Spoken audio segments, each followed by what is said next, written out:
Halo WPC Lovers, tatap mata saya. Saya sedang menghipnotis Anda untuk like, komen, dan subscribe. Lo kenapa sih? Mata lu tuh di bawah-bawah gitu. Gue ini lagi syuting jadi mentalis. Enggak deh, sebenarnya lagi nutupin kantung mata gue. Keseringan begadang soalnya. Mentalis mata lo hitam. Lu udah lama jadi YouTubers juga. Masih bisa ngebedain tuh mana kantong mata panda. Nah, maka dari itu, hari ini kita mau ngobrol bareng dokter yang ada di WPC cabang BSD. Kita mau ngobrol-ngobrol soal mata panda dan kantung mata. Yuk ikutan juga biar tambah pinter juga.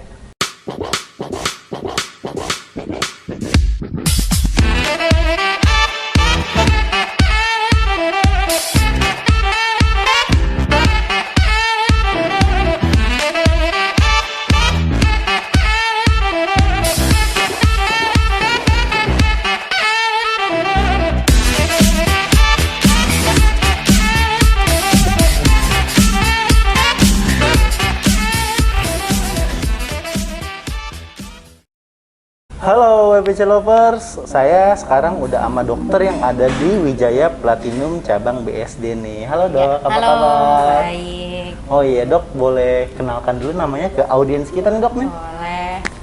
Halo Wijaya Lovers, saya dengan Dr. Yesi Octavia.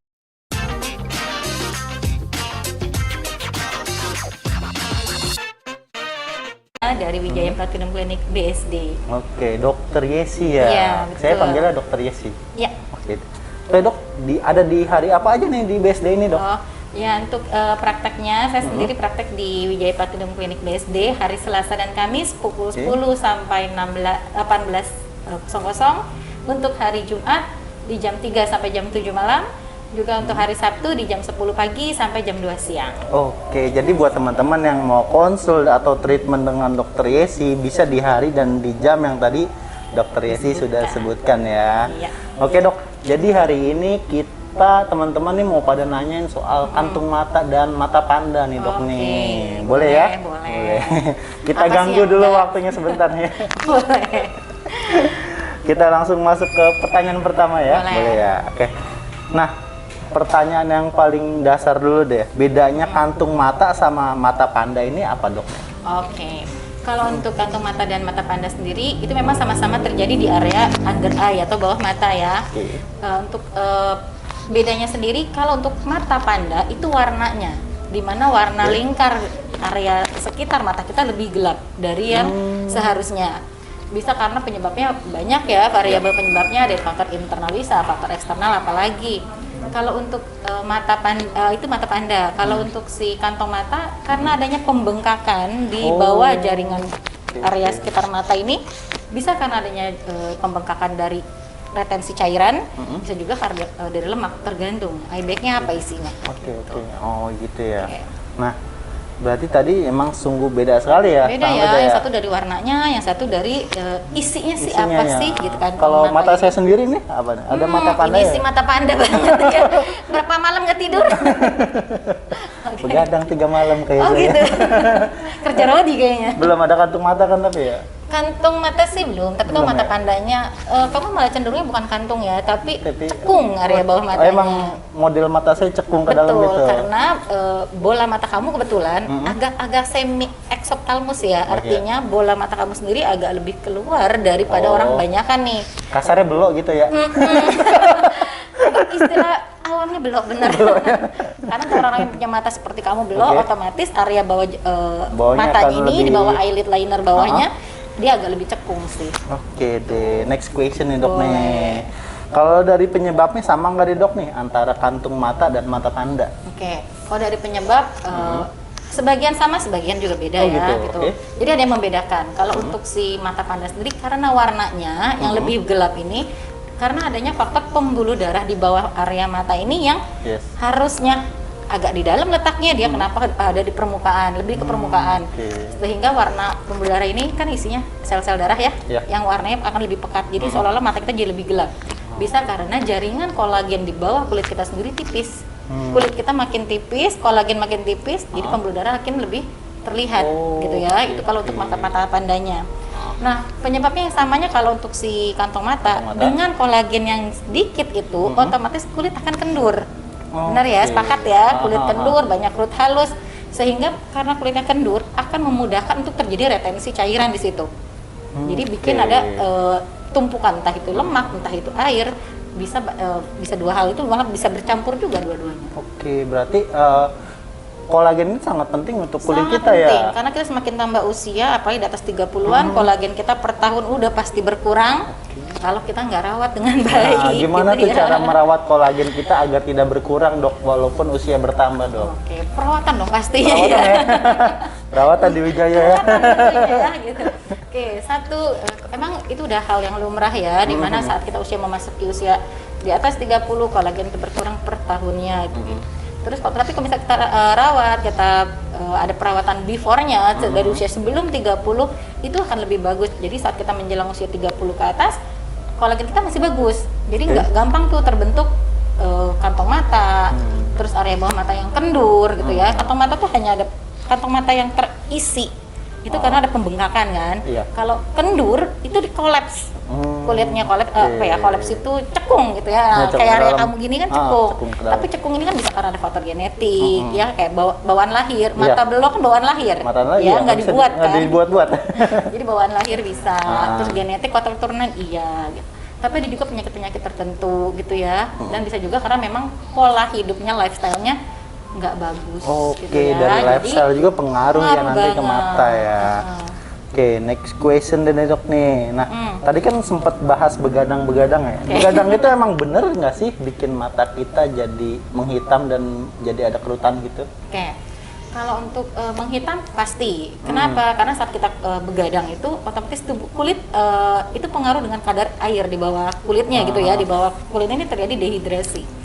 Kalau terjadi dehidrasi, kulit akan lebih kering, Oke. berkerut. Kering itu otomatis akan berkerut ya. Ya. Nah, saat dia kering berkerut, kulitnya kolaps. Jadi makin kelihatan warna kulit lebih gelap. Kenapa? Pembuluh darahnya jadi makin lebih nampak kan seolah-olah. Iya. Gitu. Jadi makin terlihat warna mata akan lebih gelap. Gelap. Jadi kok saya kalau begadang kurang tidur malah Makanya, matanya hitam, iya, wajar iya, gitu wajar. ya. Terus kalau untuk si kantong matanya sendiri biasanya kalau begadang ya kalau kamu cuman yang nggak ngapa-ngapain ya paling cuma mata panda. Tapi kalau kamu begadang karena nonton bola, nonton Iya. TV, layar gadget, laptop segala macam yang ada efek blurry-nya atau sinar birunya, Iya. itu akan mempengaruhi kantong mata kamu gitu. Oh, iya. Jadi makin bengkak gitu. Kebanyakan main jalannya. gadget dan sinar-sinar itu Betul. nggak bagus juga buat mata kita ya. Banget, Oke. karena merusak sel-sel di situ gitu. Nah, itu tadi dokter udah bilang ya. Sebelum dokter juga Bang Haji Romai Rama udah bilang begadang jangan begadang. Kalau nggak ada artinya. Jadi gak usah begadang ya. Nanti matanya Kecuali jadi memang jelek. dibutuhkan ya, Nah, gitu. kecuali ada urgensi yang sangat penting ya. Nah, tadi kan kurang tidur ya. Betul. Kalau kebanyakan tidur itu ada risiko juga nggak sih buat Kalau kebanyakan mata? tidur mata pandang enggak, tapi sembab ya. Sembab, Kenapa? oh. Karena kalau kebanyakan tidur ada penumpukan jaringan. Apalagi kalau kita posisi tidurnya bantalnya flat ya. Ya. Atau ada orang yang nggak suka pakai bantal tidurnya. Ah. Jadi cairannya malah numpuk tuh di area bawah mata. Jadi kebanyakan Makanya, tidur juga nggak betul, bagus nggak buat mata ya. Betul. Jadi Oke. tidur yang cukup itu ya 6 sampai 8 jam lah sehari Oke. untuk tidur malam ya. Oke deh, next question nih Dok nih. Nah, kalau dari faktor berat badan itu ngaruh nggak sih? Orang terlalu gemuk atau terlalu kurus itu berpengaruh kepada kantong mata nggak sih? Terlalu gemuk, terlalu kurus, kalau berat badan nggak terlalu pengaruh signifikan ya, nggak menyebabkan secara langsung, oh aku dari gemuk ke kurus jadinya celong nih mata, nggak juga, karena banyak sekali orang yang dari gemuk ke kurus, bodinya kurus, mukanya nggak kurus, Iya. gitu ya. Alhasil lemak di muka harus diberesin juga, Iya. gitu. Jadi nggak terlalu pengaruh signifikan kalau Oke untuk deh. ada badan gemuk atau badan kurus. Banyak kok yang pipinya cabi, mata tepung juga. Iya. Nggak Oh. mesti pipi cabi karena lemak terus bawah matanya, kantong matanya gede, enggak juga. Nggak murah. Jadi gemuk dan kurus ini nggak bisa terlalu- menjadi patokan nggak bisa ya? jadi patokan. Tergantung dari lifestyle, dari kondisi tubuh si pasien itu sendiri ya. Oke. Ada faktor genetik bawaan apa tidak, ada penyakit-penyakit penyertanya atau tidak. Banyak banget sih penyebabnya. Jadi banyak sekali untuk Betul, penyebab-penyebabnya. variabelnya ini ya. banyak ya, luas. Gitu. Nah, tadi kan dokter sempat bahas soal lifestyle nih. Betul. Nah, untuk lifestyle ini sendiri kalau kita menjalankan healthy lifestyle, makanan sehat, rajin olahraga, tidur cukup, berarti kantong mata kita juga akan tidak ada dan Oke. seperti apa? Kalau mata panda bisa karena kan tadi saya bilang ya, dari selain lifestyle juga bisa dari penyebab yang lain. Misalnya sering terpapar matahari nih, gitu ya. Sering terpapar matahari, otomatis banyaknya sinar UV yang kena ke kulit itu akan merusak atau menipiskan, bisa menipiskan sel-sel kulit kita sendiri. Kalau sel kulit kitanya tipis, yang tadi disinggung di awal, pembuluh darahnya akan makin nampak, seolah-olah makin nampak. Jadi akan tetap terlihat lebih gelap, gitu ya. Karena adanya pembentukan pigmen melanin di bawah kulit. Kalau ada sering terpapar matahari, karena itu harus pakai sunscreen. Gitu ya. Jadi sunscreen yang wajib dipakai nih, gitu. Tapi kalau untuk banyak aktivitas outdoor, ya minimal SPF-nya 30 ya. Jadi sunscreen ini juga ada pengaruh baiknya juga untuk mata ya? Betul, kan dia untuk mengurangi risiko paparan sinar UV ya yang berlebih. Nah, kalau pakai daily cream yang khusus buat mata itu sendiri, itu ada pengaruh nggak sih untuk mengurangi kantung mata dan mata panda? Bisa.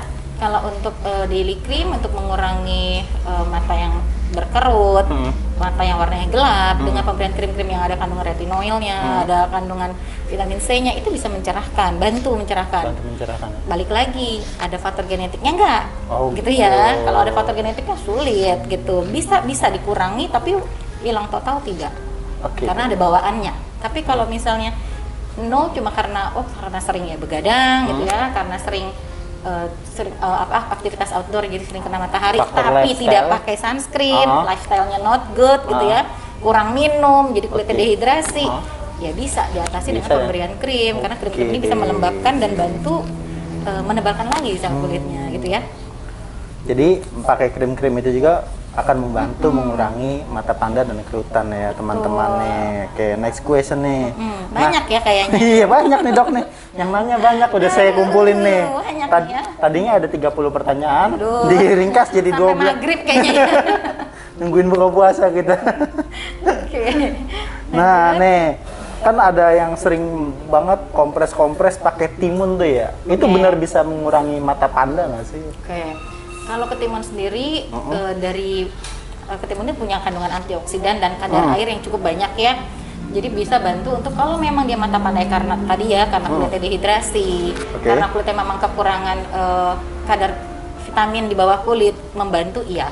Tapi apakah membantu untuk orang-orang yang mata pandanya sudah bulanan, sudah tahunan, nggak efektif itu ya. Jadi harus dibantu sama daily cream atau bahkan treatment tertentu gitu ya. Misalnya kantong matanya nih malah cekung nih area bawah mata, ya itu harus di treatment kayak endolive laser, under eye atau dermal filler kayak gitu-gitu. Jadi dengan timun aja nggak efektif gitu. Jadi lebih efektif lagi kalau jika memakai krim-krim dari dokter yang sudah memang tepat dan sesuai sasaran gitu ya. Nah, pertanyaan selanjutnya nih. Ada dampak buruknya nggak sih jika kantung mata atau mata panda dibiarkan begitu saja, dok? Kalau untuk efek buruk jangka panjangnya sih tidak ada risiko untuk membahayakan secara medis ya. Tapi good lookingnya nggak dapet dong ya. Gitu. Kelihatannya capek nih orang gitu ya. Jadi akan terlihat wajahnya kok tired face banget ya, muka lelah, seperti seolah-olah kayak muka lo lagi sakit ya. Kenapa mata panda lo gede banget ya, kayak gitu-gitu ya. Jadi cuma karena bikin efek estetiknya nggak bagus aja, dan tuh orang nggak suka gitu. Secara penampilan jadi ganggu banget. Kalau orang-orang yang ini jadi mengurangi rasa percaya diri gitu ya. Betul, bikin orang kan minder. Nanti kalau minder, percaya dirinya kurang, ya itu kan balik lagi ke psikisnya ya, mentalnya lagi dong yang kena. Nanti malah bisa menyebabkan mental illness, kalau bisa. Bahaya. Tapi kalau untuk medis nggak sampai ke penyakit gimana enggak. Bahaya banget kalau udah kena mental illness ya. Illness udah gawat. Oke, tadi kan kita bahas soal krim ya, skincare. Nah, untuk treatmentnya sendiri nih bagi orang yang males pakai skincare, untuk menghilangkan kantung mata dan mata panda ini sendiri bisa pakai treatment apa, dok? Kalau untuk mata panda gitu ya, misalnya dia, aduh males nih saya pakai krim, maunya yang instan aja deh dok, gitu treatmentnya gitu ya. Bisa kok dengan treatment pemberian memang harus pertama kalau untuk mata panda harus ada krim juga sih ya, karena butuh ya daily cream yang fungsinya untuk mengurangi atau menebalkan si sel kulitnya. Jadi lapisan kulitnya itu diperbaiki, rehidrasi dari sel kulit sehingga si letak pembuluh darah itu nggak terlalu nempel gitu loh sama kulit permukaan luar, jadi agak jauh dia gitu. Tapi kalau misalnya untuk area cekung kayak kantong mata itu ini, terus ada kantong mata yang memang jegloknya itu karena faktor usia bertambah gitu ya, itu juga harus bisa diperbaiki dengan dermal filler, dengan endolift, laser ya. Oke. Bisa dengan laser kok, dengan endolift. Bisa juga dengan treatment-treatment yang lain gitu. Banyak kok treatment-treatment yang bisa memperbaiki area situ Banyak ya? gitu. Betul. Pokoknya WPC Lovers yang punya Konsultasikan masalah saja. kantung mata langsung datang aja ke WPC BSD atau cabang terdekat dari tempat kalian tinggal. Betul. Oke deh. 2 pertanyaan terakhir nih dok nih. Oh, ada 2 lagi ya. 2 lagi ya. Selesai ternyata belum. Belum. Nah, Oke. ketika mata pandanya ini udah sembuh nih, atau kantung matanya sudah sembuh, nah itu bisa balik lagi nggak atau bisa permanen? Oh, kalau misalnya cepung nih setelah dikoreksi dengan treatment, dengan pemakaian krim, oke, hasilnya bagus. Bertahan lama nggak dok? Tergantung lifestyle-nya dong. Oke. Kalau misalnya habis diperbaiki, dia lifestyle-nya benar-benar diperbaiki juga jadi bagus, dia nggak akan terbentuk lagi. Tapi Oke. tapi ingat, pertambahan usia mempengaruhi jumlah kolagen di area bawah mata. Kita umur nambah nggak ngurang, ya. Jadi masuk lagi ke situ. Jadi treatment untuk area under eye ini memang bukan treatment yang sekali langsung jeder jadi selamanya forever buat hasil resultnya gitu ya, enggak. Jadi butuh maintenance gitu ya. Oke. Nah itu berarti harus ketika udah sembuh itu bisa bertahan lebih lama dengan Oh, diimbangi dengan lifestyle yang bagus ya, dari pola makan, dari olahraga, Tidur, pola tidur, jangan banyak pikiran. asupan cairan tubuh harus cukup ya, jangan sampai dehidrasi gitu. Oke. Oke. Last question, bukan question dah, kasih tips aja nih buat WPC Lovers biar yang masih muda-muda ini tidak muncul mata panda atau kantung mata nih dok nih. Kalau tips yang paling sebenarnya udah banyak, udah jadi rahasia umum ini Iya, tipsnya rahasia ya. umum. Satu ya memang harus perbaiki lifestyle dulu. Lifestyle Jadi ya. pertama jam tidur malam itu 6 sampai 8 jam. Oke. Itu per hari. 2, konsumsi minum yang cukup air putih itu 8 sampai 10 gelas atau 2 liter lah kurang 2 lebih ya, liter ya 2 sehari ya. liter. Terus juga perbaiki juga pola makan. Jadi Pola perbaiki makan. perbanyak makanan konsumsi sayuran hijau, yogurt, susu yang banyak kandungan vitamin B juga. Terus mengurangi banyak bersentuhan dengan layar biru nih ya. Iya, layar biru. Jadi handphone, gadget segala macam, kalau terutama malam dengan pencahayaan yang minimal itu masih main handphone, Iya. akhirnya sel-sel matanya juga makin lelah, jadi Iya. tired face-nya besok pagi makin terlihat Makin jelas terlihat gitu ya. ya. Oke. Terus juga banyak harus diperbaiki asupan kalium. Kalium. Kalium ini banyak di buah pisang ya. Gue bisa ngomong. Itu bagus buat untuk mengurangi risiko resistensi cairan sih. Kalau resistensi cairan yang banyak, jadi dia makin gendut itu si mata Oh, gitu. kantong matanya itu ya. Oh, gitu. iya, iya. Makanya banyak orang yang, dok kalau saya dipakai kantong teh basi ngefek nggak sih gitu? Iya, itu. Karena itu ada di kantong teh ini yang bekas ya. Gitu. Yang bekas. Itu ada kandungan antioksidan, Oh, itu bagus. kafein gitu ya. Kalau yang kayak gitu-gitu bagus memang. Tapi kalau untuk yang memang kejadiannya nih baru, aduh saya 2 hari ini nih begadang pakai ini ngefek. Lah kalau yang udah terjadi udah berbulan-bulan atau tahunan yang nggak efek. Yang nggak efek harus ke dokter-dokter Nah, juga betul, ya. Harus konsultasi juga ya gitu. Oke dah. Oke dokter. Baik. Thank you nih waktunya udah diganggu sebentar tadi lagi konsul sama pasien, kita tarik ke sini, kita ganggu sebentar. Oke dok, jangan kapok ya. Aduh ya deh. Oke teman-teman. Oke, oh iya, bagi kalian yang suka dengan konten kami, jangan lupa subscribe channel YouTube kami dan nyalakan lonceng notifikasinya. Dan jangan lupa di like, komen, dan share juga ke teman-teman kalian. Oke, saya Jiana Rocky. Nah, saya Dr. Yesi Octavia. Kami pamit undur diri, sampai jumpa di konten video berikutnya. Dadah! Bye.